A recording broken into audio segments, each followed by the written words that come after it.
Bueno, yo como soy de Santander, soy el único que puede poner una foto de Santander lloviendo y nadie se va a enfadar, ¿verdad? Os voy a contar un problema matemático sin resolver, en el que hay gente de todo el mundo trabajando duramente, trabajando con el cerebro, trabajando con ordenadores, teniendo a los ordenadores esclavizados día y noche durante un montón de horas, y nadie ha conseguido resolverlo todavía, y sin embargo es un problema que es súper fácil de entender. Tan fácil de entender que vamos a jugar con esos palotes que espero que no os hayáis comido todavía. A ver, enseñadme los palotes. Bien, todavía tenéis los palotes, eso es bueno. Es un problema, como digo, que es súper fácil de entender, pero es tremendamente complicado de resolver.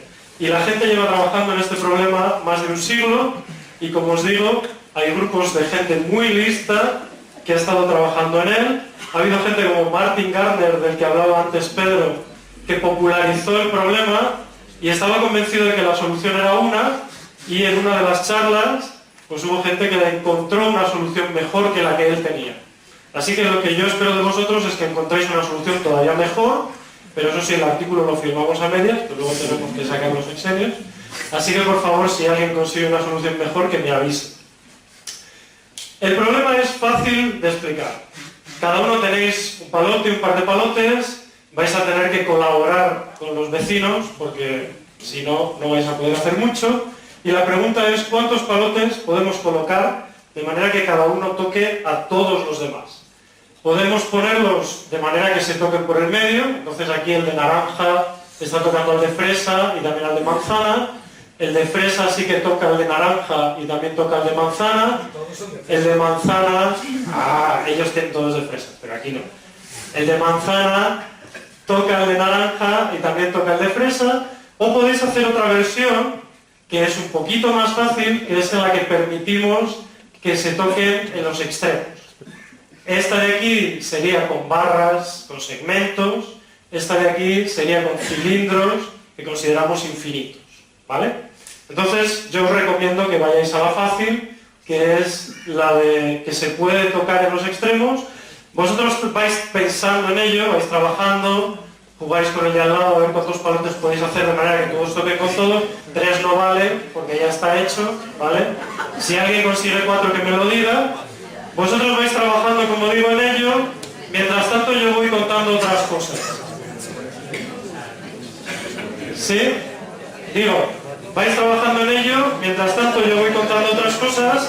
Si sois mujeres, atendéis a los palotes y a lo que yo diga. Si sois hombres, elegís a cuál de las dos cosas atendéis, ¿vale? Entonces, este problema está relacionado con una cosa que yo me encontré cuando estaba buscando artículos de investigación. Y es esto, que es una malla augética. Augética es un palabra tremendo que viene del inglés, auxetic, y os recomiendo que os lo apuntéis y os pongáis a buscar como locos, porque hay cosas súper chulas con esto de las mallas augéticas. Pero ¿qué narices es un material augético? Un material augético es aquel en el que pasa lo contrario de lo que pasa con la mayoría de los materiales. ¿Hay algún niño por ahí que tenga una bufanda? Bueno, Tomás no es muy niño. No, yo quiero un niño. Sí, por ahí. Pasa por aquí, por favor.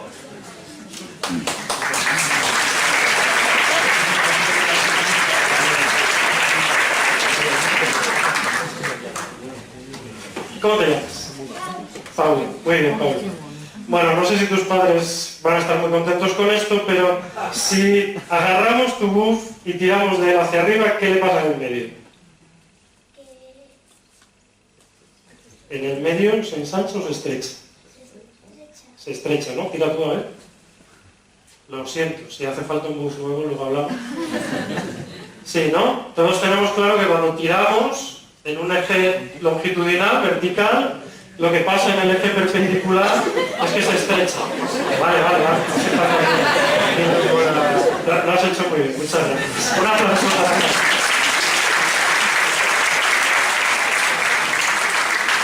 Bueno, pues resulta que eso que les pasa a la mayoría de los materiales es lo contrario de lo que les pasa a los materiales augéticos. Los materiales augéticos son un bicho tan raro que cuando tiras de ellos, con una mano hacia arriba y otra hacia abajo, van los tipos y se ensanchan. En vez de estrecharse, se ensanchan. Y uno dice, eso es imposible, enséñame uno. Bueno, no lo he podido traer porque no los venden en Amazon, pero sí que os puedo enseñar, por ejemplo, este GIF, ¿vale? Y entonces aquí vemos que efectivamente el material está diseñado de una manera que cuando tiras de él se ensancha, ¿vale?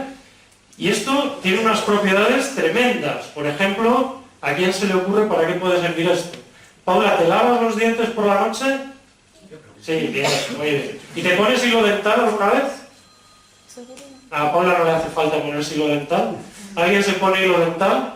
Imaginaos que el hilo dental tuviera esta propiedad, que cuando tiras de él se ensancha y entonces limpia mejor, ¿vale? Esa es una primera propiedad de los materiales augéticos.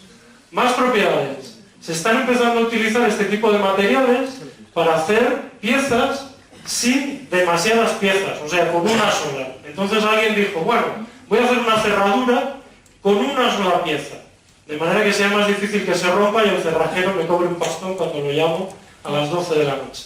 Y estos materiales, con ese diseño, permiten, por ejemplo, esto, que cuando giras la manilla, se mueven las cosas de tal manera que al final el pestillo acaba metiéndose hacia adentro y te permite abrir la puerta. Esto también es un material augético. No veo a nadie trabajar con los palotes. ¿Cuántos llevamos? Mucho que las mujeres podéis hacer dos cosas a la vez, pero me estáis dejando un poco mal el chiste. ¿Cuántos llevamos? 4, 5, cuesta tener un 5, pero no vale porque es estadístico. Entonces, en promedio, va a conseguir algo mejor que los demás. Bueno, podéis seguir. Venga, a ver quién consigue algo más de 5. Más propiedades que tienen los materiales augéticos. Resulta que estos materiales, cuando algo los presiona, en vez de moverse hacia afuera de donde está la presión y hacer un hueco más grande, van los tíos y se mueven hacia donde está la presión. Por ejemplo, aquí vemos que con este tipo de estructura, cuando hay una presión, el material se mueve hacia donde está la presión y se cierra, y entonces eso que está haciendo presión no empuja tanto hacia adentro y no hace tanto agujero. Bueno, pues ha habido unos tipos que han dicho, esto tiene que servirnos para los cascos de los jugadores de béisbol. Entonces han creado unas espumas con esta propiedad, augéticas, y resulta que de esa forma, si aquello le da un golpe, no entra tanto hacia adentro, y entonces el impacto que recibe el beisbolista es mucho menor. Tienen un montón más de utilidades. Por ejemplo, hay unos americanos, como no, que han dicho, vamos a hacer con esto unas cortinas blindadas. Porque claro, todo el mundo piensa que le pueden poner una bomba enfrente, y claro, si te saltan los cristales, te dejan la cocina hecha un asco. Entonces han dicho, vamos a vender unas cortinas blindadas. Y resulta que esas cortinas son unos materiales augéticos que cuando reciben un impacto, lo que hacen es también cerrarse y se contraen de manera que no dejan pasar esos cristales y absorben el impacto. Se están utilizando también para vendajes inteligentes. Hay unos vendajes augéticos, la Seguridad Social creo que todavía no los cubre, pero todo llegará. Ya hablaremos con Revilla. ¿Ha venido Revilla? ¿No? Bueno, le pediremos que lo incluya. Entonces, estos vendajes tienen una estructura augética, de manera que tienen un medicamento, por ejemplo un antiinflamatorio, metido entre las distintas piezas del vendaje. Cuando nuestra piel, nuestro brazo, por ejemplo, o nuestra muñeca, como en ese caso, se inflama, el movimiento del vendaje hace que se abran esas células y se libere el medicamento antiinflamatorio. ¿Vale? Estos materiales augéticos tienen un montón de propiedades. Hay una gente del MIT que ha hecho también una ropa térmica, pero una ropa térmica más sofisticada que la que nos ponemos cuando nos vamos aquí al monte, que es que con el frío se contrae y entonces te abriga más porque está más cerradita, con el calor se abre y te permite que disipes mejor el sudor. Un ejemplo de esto lo tenéis todos, o casi todos, lo habéis tenido en algún calzado, sobre todo aquí en Santander. En Sevilla no puedo hacer esta broma, pero en Santander seguro que todos lo habéis tenido en vuestro calzado. Si vuestro calzado tiene Gore-Tex o similar, el Gore-Tex es una espuma augética. Y parte de las propiedades que tiene de dejar transpirar, pero no dejar entrar el agua, tiene que ver con el que sea un material augético. Vale, pero ¿qué tiene todo esto que ver con los palotes? Hemos llegado a 5. ¿Alguien ha conseguido subir? ¿No? ¿Nadie tiene un 6? resta de un 6. ¿Nos cuentas cómo es el 6? No. Bueno, es que todos sabemos que es tímido. Sabemos que es tímido, ¿qué le vamos a hacer?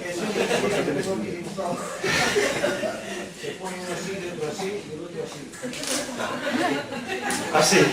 Bueno, pues hay una manera vergonzosamente fácil de hacerlo con 6 palotes. A mí también me pasó la primera vez que vi este problema, y es esta. Uno dice, pone 3 así, pone 3 así, y ya está. Tienes 6 que se están tocando todos con todos. ¿Vale? Y esto es lo que Martin Gardner contaba a la gente, y es lo que escribió en una columna del Scientific American. Y entonces algunos de sus lectores dijeron, oye, pero es que a mí se me ha ocurrido cómo hacerlo con 7. Y se puede hacer así. Si tienes cuidado con los radios y utilizas la tercera dimensión, pues las cosas son mucho más fáciles y lo puedes hacer con 7. ¿Y alguien sabe hacerlo con más de 7? Si alguien lo sabe, que me lo diga, pues entonces fijamos el artículo juntos ya, porque nadie en todo el mundo, con cilindros todos del mismo diámetro. Yo sí sé, porque esto se dobla así. Tiene que ser. Nadie en todo el mundo sabe si es posible colocar más de 7 cilindros rígidos de manera que todos se toquen con todos. Y lo piensas y dices, sabemos mandar una nave a un cometa que está pasando una vez en no sé cuántos mil años y ¡zas!, le acertamos al cometa. Sabemos hacer cosas increíbles, sabemos hacer hasta que los coches aparquen solos. Y no somos capaces de saber si 8 cilindros se pueden tocar todos con todos. Como matemático, esto viene bien para bajarnos los humos de vez en cuando. ¿Y qué pasa con la otra versión? La versión en la que no dejamos utilizar los extremos, porque aquí sí que estamos permitiendo que se toquen los extremos, ¿no? Pues cuando no dejamos utilizar los extremos, también se sabe hacer hasta 7. Y esto tiene gracia porque lo publicaron unos físicos no hace muchos años, 5 o 6, y los matemáticos no nos enteramos porque no hacemos caso a lo que hacen los físicos, como todo el mundo sabe. Y entonces, unos 3 o 4 años más tarde, unos matemáticos sacaron un artículo en el que decían, también lo hemos hecho con 7. Lo que pasa es que no dijeron también, se lo dijeron a los físicos después. ¿Vale? Esta es una manera de hacerlo con 7 cilindros que se tocan todos con todos en el interior, y tampoco sabe nadie si se puede hacer con más de 7 de esta manera. Y para conseguir esto, tanto los físicos como los matemáticos necesitan un montón de ordenadores trabajando durante un montón de tiempo haciendo cálculos para conseguir esta solución. ¿Y qué tiene todo esto que ver con la malla aquella que os ponía al revés, que os ponía antes al principio, y lo de los palotes? Pues tiene que ver con que aquellos físicos que consiguieron lo de los 7 cilindros, tocándose todos con todos en el interior, lo que estaban buscando era una malla que, cuando la estiras, se ensanchara lo más posible. Eso tiene una medida, que se llama coeficiente de Poisson. El coeficiente de Poisson es la relación entre cuánto estiras en vertical y cuánto se ensancha o se estrecha en horizontal. Como las cosas normalmente se estrechan, pues el coeficiente de Poisson normal es positivo, y estos bichos raros tienen un coeficiente de Poisson negativo. De hecho, bastante más negativo. El positivo llega hasta 0,5, esto puede llegar hasta el -1. Y los físicos estaban intentando crear una malla con la que consiguieran el máximo de ensanchamiento cuando nuestro material lo estiramos. Y crearon esta malla, que es una cosa un poco artificial, pero para poderla crear se dieron cuenta de que necesitaban que las uniones de la malla tuvieran el mayor número posible de cilindros tocándose todos con todos en el interior. Y haciendo eso, consiguiendo esa solución de los 7 cilindros, fue como consiguieron hacer esta malla en la que el material, en este caso un poco ortopédico, se ensancha lo más posible cuando lo estiras en vertical. Así que hemos ido desde los palotes hasta esta malla eugética, y con eso hemos conseguido demostrar que si uno se pone, las matemáticas pueden ser maravillosas. Muchas gracias.